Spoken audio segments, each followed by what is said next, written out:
Hola, queridísimos amigos. Cuando creíamos que lo habíamos visto todo, la actualidad no deja de sorprender. Artículo de opinión. Nuevo sistema financiero de China y Rusia. Sería el final de la globalización. Entraría en vigor a finales de marzo. El yuan chino tendrá una posición dominante. Su creador es el economista ruso Sergei Glaziev. Glaziev había criticado duramente a Vladimir Putin. Rusia dejará la Organización Mundial de Comercio. Kiev prohíbe todos los partidos políticos de la oposición. China captura el programa informático espía de la NSA. Un misterioso y gigantesco círculo de luz aparece sobre Pekín. Estamos en una tormenta perfecta de inestabilidad política, o geopolítica, mejor dicho. Quieren convertir el conflicto ucraniano en una guerra de religión. Está a punto de terminar la globalización de los últimos 30 años. Putin pide ayuda a las brujas de Rusia para ganar la guerra en Ucrania. Un aquelarre de brujas se reunió en Moscú para enviar más energía a Putin.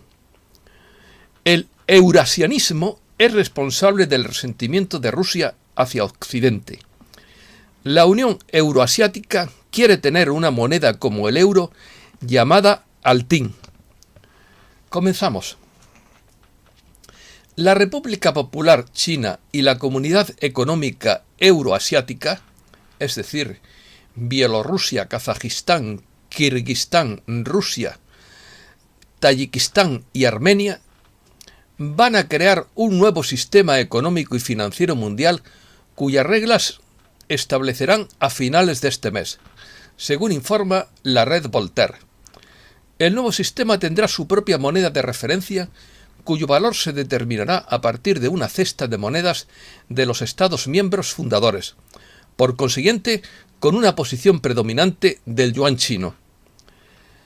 La tormenta perfecta de la inestabilidad geopolítica, el aislamiento diplomático, la severa depreciación del rublo y el declive económico que ahora afronta Rusia ha dañado profundamente la posición internacional de Moscú y posiblemente durante largo periodo de tiempo. Sin embargo, es precisamente este tipo de condiciones lo que puede impulsar el liderazgo del país en dar el paso radical que asegure su condición de mejor jugador del mundo de una vez por todas. La adopción de un patrón de cambio al oro de su moneda. Aunque parezca una idea descabellada, a primera vista hay muchos factores que sugieren la monetización en oro puede ser el siguiente paso lógico para Moscú. Todo apunta hacia ello, aunque todavía faltan por dar algunos pasos. Efectos del cambio. Prueba de este cambio es que Rusia se dispone a dejar la OMC. El partido Rusia Unida presentó a la Duma, la Cámara Baja del Parlamento ruso, un proyecto de ley a favor de la salida de la Federación Rusa de la Organización Mundial de Comercio, OMC. El partido Rusia Unida presentó su proyecto de ley después de que el Reino Unido anunciara que pone fin a toda exportación hacia Rusia, lo cual constituye una violación de las reglas de la OMC. La globalización que conocimos durante los últimos 30 años está a punto de terminar. La división del mundo en dos sectores separados podría desembocar en una crisis económica en Occidente. Por su parte, China ha capturado el programa informático espía más importante de la NSA. China ha logrado capturar el programa informático espía NOPEN de la National Security Agency, Agencia Nacional de Seguridad NSA estadounidense. Ampliamente utilizado por la NSA, NOPEN estaba clasificado como el troyano o caballo de Troya más sofisticado del mundo y durante los últimos 10 años ha permitido a Estados Unidos espiar innumerables entidades, tanto gobiernos como grandes empresas, en 47 países, incluyendo países y gobiernos que se consideran aliados de Washington. Al introducirse en los sistemas operativos Unix o Linux, Nopen, hasta ahora considerado indetectable, puede ser dirigido a distancia y penetrar todos los ordenadores conectados entre sí en una entidad para robar ficheros, destruirlos o modificarlos sin dejar rastro. El creador. El creador de este nuevo sistema euroasiático es el economista y político ruso Sergei Glaziev, y su objetivo es sustituir el sistema de Bretton Woods a raíz de la exclusión decretada desde Occidente contra Rusia como sanción por su operación militar en Ucrania contra los banderistas ucranianos. La existencia de dos sistemas económicos y financieros que competirían entre sí traería probablemente un cese de la globalización y una división del mundo en dos sectores. Lo que nos faltaba. Sergei Yurievich Glaziev es un político ruso diputado de la Duma estatal y un antiguo candidato presidente de Rusia en 2004. Glaziev anunció que se retiraba de la política en marzo de 2007 y dijo que no iba a buscar un puesto en la Duma, arguyendo que el control de Vladimir Putin había anulado toda oposición o debate político en el país. Glaziev ha escrito más de 40 libros y centenares de papeles de investigación. Desde el 30 de julio de 2012 forma parte de la administración del presidente de Rusia, organismo no contemplado en la Constitución rusa, en calidad de consejero del presidente de la Federación de Rusia. Es miembro del Club Ivorsky, junto con otros partidarios del eurasianismo, como por ejemplo el filósofo Alexander Dugin y escritor nacionalista Zahar Prilepin. Eurasia. Eurasia o Euroasia es un término que define la zona geográfica sobre la placa tectónica euroasiática que se extiende desde España hasta China. Este área comprende los continentes de Europa y Asia unidos. Dado el área, se puede considerar como la masa continental más grande del mundo, o también como un supercontinente, pues los continentes tradicionales de Europa y Asia forman en realidad una sola unidad territorial, o geológica, más que política, claro. Además, desde el punto de vista fisiogeográfico, geológico y cultural, Eurasia comparte las ramas lingüísticas indoeuropea y urálica en muchos países, y por lo tanto es un continente real. Karl Haushofer, geopolítico alemán, propuso que esta región del mundo debería unirse social y políticamente en una sola, para así hacer frente a potencias marítimas tales como Estados Unidos o Reino Unido y una mejor distribución demográfico, social y económica, aunque estas ideas no se llevaron nunca a la práctica.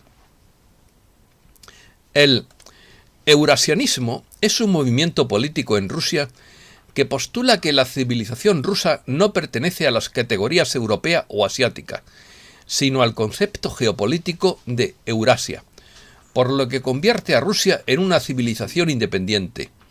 Desarrollado originalmente en la década de 1920, el movimiento apoyó la revolución bolchevique, pero no sus objetivos declarados de promulgar el comunismo, viendo a la Unión Soviética como un trampolín en el camino hacia la creación de una nueva identidad nacional que reflejaría el carácter único de la posición geopolítica de Rusia. Pero claro, fracasó sencillamente porque querían imponer un sistema político por pantalones, y esto, las uniones no pueden ser forzadas, sino voluntarias. en formas de federación o confederación, pero nunca forzando un sistema a todo el mundo por pantalones. Antiguamente o anteriormente, el Imperio ruso era eurocéntrico y se consideraba una potencia europea y occidental en todos los sentidos. El movimiento euroasiático experimentó un resurgimiento menor después del colapso de la Unión Soviética a finales del siglo XX y se refleja en el turanismo, en turco y finlandés. El eurasianismo es responsable del resentimiento y odio profundamente arraigado hacia el mundo occidental en la sociedad rusa desde la era soviética, por desgracia.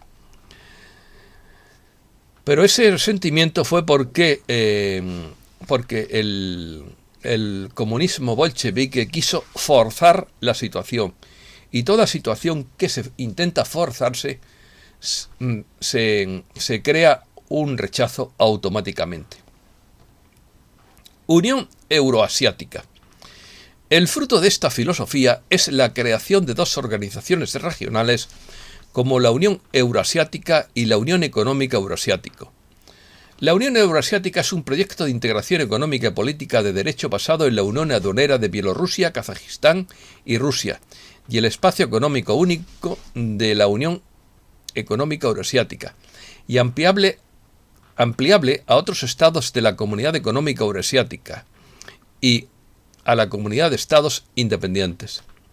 Se crearía mediante la unión de las estructuras existentes de la Unión Aduanera y el Espacio Económico Único, e incluso prevé instituir una moneda única. El surgimiento de esta unión puede ser visto como parte de la estrategia rusa de recuperar el protagonismo que tuvo una vez en el escenario político internacional durante la llamada Guerra Fría, a la vez que sirve de contrapeso a la Unión Europea junto con otras iniciativas como el Grupo de los BRICS o la Organización de Cooperación de Shanghái. La visión de tener una moneda común al estilo euro, que se planea llamar Altin o Altin, como una vieja moneda que existió en la época imperial rusa e inicios de la Unión Soviética. El propósito de esta unión es hacer de contrapeso a la Unión Europea en el viejo espacio soviético y, por qué no, ser una suerte de restauración de la Unión Soviética, aunque sin ideología política. Yo opino que los imperialismos están pasados de moda, incluido el imperialismo ruso, que es hora de que la humanidad se una, pero sin imperios, libremente, que es como tienen que hacerse las cosas, no por la fuerza militar. Ya en el año 2015, Rusia propuso a Europa que dejara de comerciar con Estados Unidos y se incorporase a la Unión Económica Euroasiática, una unión que se estableció el 1 de enero de 2015 con el tratado firmado por los dirigentes de Rusia, Kazajistán y Bielorrusia, el 29 de mayo de 2014. No se debe confundir con la Unión Euroasiática. Un tratado para expandir la Alianza Euroasiática hacia el Cáucaso se hizo posible con la incorporación de Armenia el 9 de octubre de 2014. También se me ha olvidado decir que la guerra también está pasada de moda. La guerra está pasada de moda. Ya no se forma de solucionar los conflictos a base de pepinazos y a base de tiros. No es forma. Creo que nos hemos vuelto un poquito más civilizados dentro de lo que cabe, aunque el mundo sigue muy salvaje, por desgracia. El 6 de agosto de 2015, Kirguistán se unió también a este bloque económico. El presidente de Kirguistán, Almazbek Atambayev, firmó un proyecto de ley sobre la adhesión de su país a la Unión Económica Euroasiática el 21 de mayo de 2015.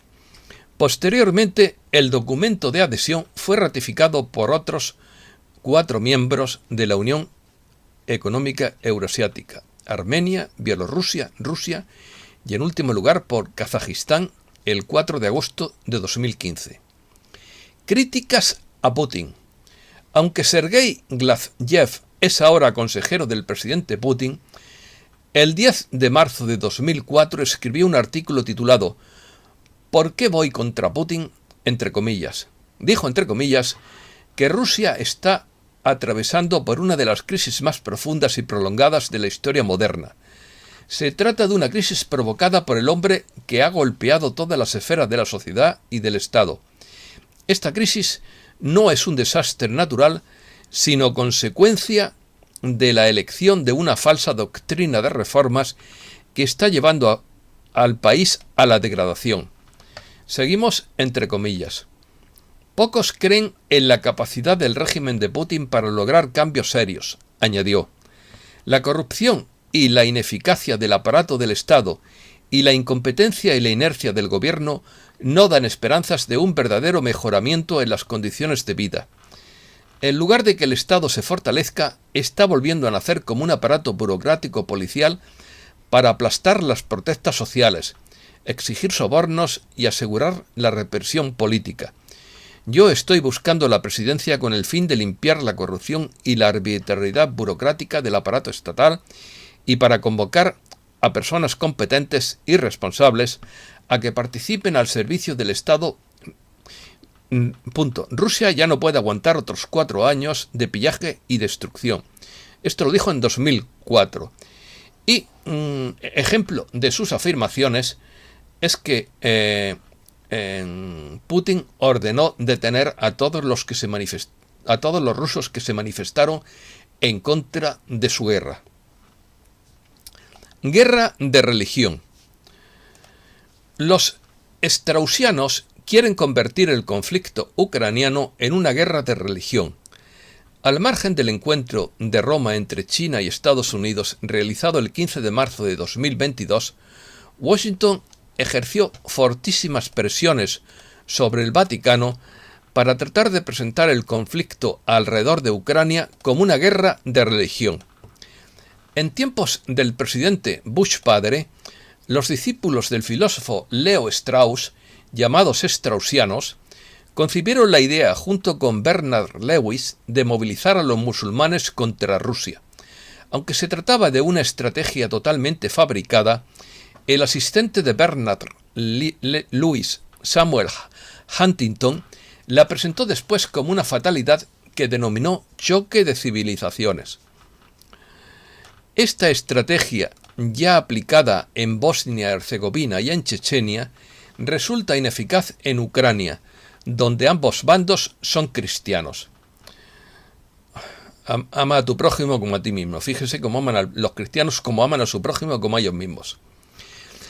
Para sortear esa dificultad, los straussianos están tratando de resucitar viejas divergencias entre católicos y ortodoxos, reactivando la teología desarrollada alrededor de las visiones de Fátima.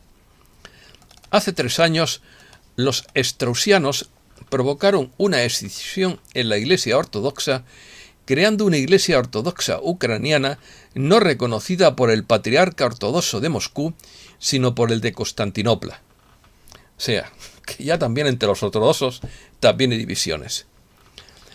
El 24 de marzo próximo, Joe Biden viajará a Europa para presidir una cumbre especial de los jefes de Estado y de Gobierno de la OTAN contra Rusia. El Papa Francisco consagrará a Ucrania y Rusia al Corazón Inmaculado de María al día siguiente, el 25 de marzo, a las 17 horas, según el mensaje de los videntes de Fátima. Invocando el mensaje de Fátima, Rusia será presentada como la causa del problema y luchar contra ella será considerado un deber religioso para los católicos. Esto no, a mi juicio, esta politización de la religión no tiene nada que ver con el cristianismo. Históricamente, los creyentes que se embarcan en guerras de religión pierden totalmente la capacidad de razonar y dan muestras de extrema crueldad. El mundo musulmán ha sufrido ese mal durante los últimos 20 años. El mundo cristiano parece a punto de hacerlo, desgraciadamente. Ofensiva estancada. Situación frágil en Ucrania. Los hechos ocurren en momentos en que está a punto de llegar a su fin un frágil cese el fuego entre rebeldes prorrusos y fuerzas de Ucrania en el este del país. A pesar del cese del fuego temporal, esta semana han continuado los combates en partes del este de Ucrania y surgen las críticas del mencionado economista Sergei Glazyev, a pesar de que el presidente Putin está comprometido en negociaciones de paz con el líder ucraniano. La ofensiva de Rusia está estancada. Ha tenido enormes bajas. Estamos, según los expertos, viendo un país implosionar militarmente. Han pasado poco más de 3 semanas desde que Rusia invadió inicialmente Ucrania. Fracasó en cuestión de días el plan inicial de invasión rusa, una marcha relámpago destinada a conquistar Kiev. Desde entonces, los rusos se han adaptado a un avance más gradual, respaldado por fuego de artillería pesada, un enfoque que les ha permitido obtener algunas ganancias territoriales importantes. A mi juicio, esto le ocurre por no escuchar los consejos de los pleiadianos que aconsejaron a Putin que no se metiera en esta guerra. Sin embargo, las bajas rusas han sido terriblemente altas. Es difícil obtener información precisa de la zona de conflicto, pero una de las estimaciones más autorizadas de muertos en guerra rusos es de 7.000, 3 veces más que el total de soldados estadounidenses muertos en los 20 años de lucha en Afganistán. La desesperación es tal que ha solicitado ayuda a las brujas rusas. Esto lo explicaré ahora. Kiev prohíbe todos los partidos políticos de la oposición. Esto también se pasa este hombre, también se está pasando. Aquí todo el mundo se pasa. El presidente ucraniano Volodymyr Zelensky anunció que el Consejo Nacional de Seguridad y Defensa decretó el 20 de marzo de 2022 la prohibición de todos los partidos políticos de la oposición durante la ley marcial. El fiscal general de Ucrania será el encargado de velar por la aplicación de esa prohibición de inmediata aplicación, que afecta únicamente a los partidos políticos que Kiev considera opositores. Claro, considera opositores todo el que no le dé la razón. La policía ucraniana ya procedió a la realización de registros en las políticas de al menos 2 partidos y varias personalidades políticas y periodistas han sido detenidos. Mala cosa que detengan a los periodistas por hablar. Mala cosa. Guerra de calderos.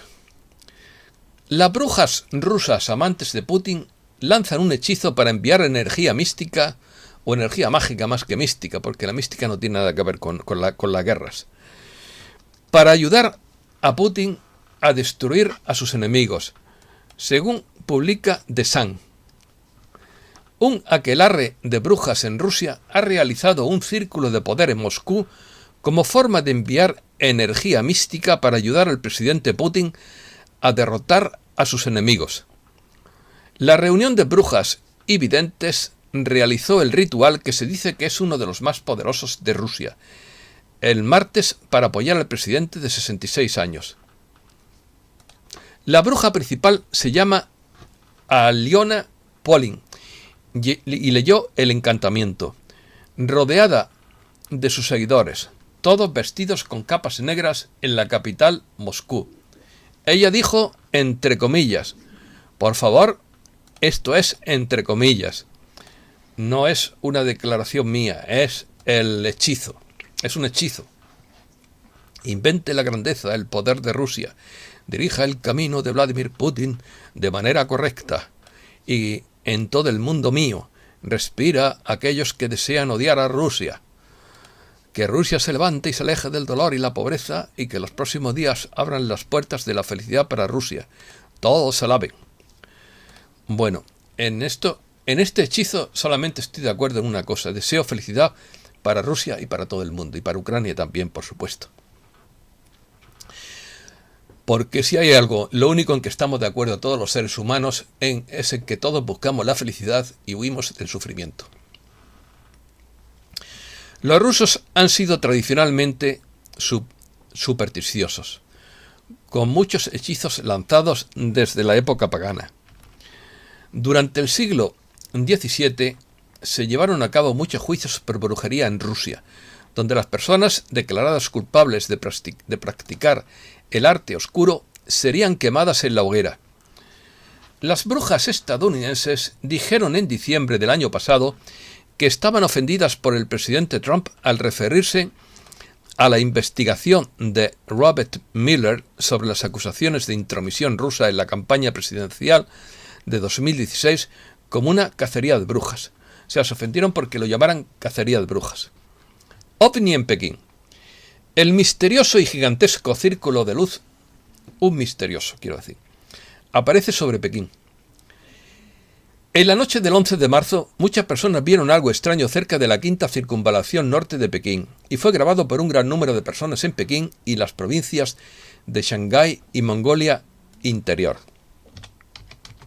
Un enorme círculo de luz apareció en el cielo, suspendido en las nubes, y desapareció después de unos 10 minutos. Al ver este círculo de origen desconocido, muchas personas dijeron que se trataba de un ovni, más concretamente de una nave nodriza extraterrestre. Las nubes en el cielo eran tan espesas en ese momento que no se podía ver las estrellas, por lo que no se pudo identificar el origen de este enigmático fenómeno. Pero lo que quedaba claro es que la fuente del círculo debía ser brillante y muy grande. Muchos internautas chinos se dirigieron a las redes sociales para informar sobre el incidente en los cielos de Pekín. Aunque lo que más llamó la atención es que al parecer los ovnis no solo aparecieron en los cielos de Pekín, sino también en otras regiones del país. Una multitud de vídeos y fotos de este objeto volador fue publicada en Weibo, una popular plataforma china de redes sociales. Los internautas comentaron varias hipótesis sobre la naturaleza del supuesto aparato. Algunos aseguran que se trata de una nave extraterrestre, mientras que otros apuntan a que podría ser un dron o un avión. Según el vídeo, publicado por South China Morning Post, la luz es irregular y contenida. Eso significa que no es un foco desde el suelo. Un foco distribuiría la luz uniformemente en todas las áreas y no podría formar una silueta como esta en las nubes. Incluso si miras más de cerca, las luces aparecen repentinamente como un grupo de puntos y luego se esparcen en una pluralidad de puntos y se mueven más rápidamente en forma de anillo. Curiosamente, la forma del ovni que apareció en China parece muy similar a la del objeto volador no identificado que apareció en 2019 en el mismo lugar, Pekín. El vídeo fue subido a YouTube por Scott C. Waring, quien es editor del blog UFO Sightings Daily, y reveló que los testigos habían emitido en directo el avistamiento en Instagram. Esto es todo y muchísimas gracias, queridísimos amigos.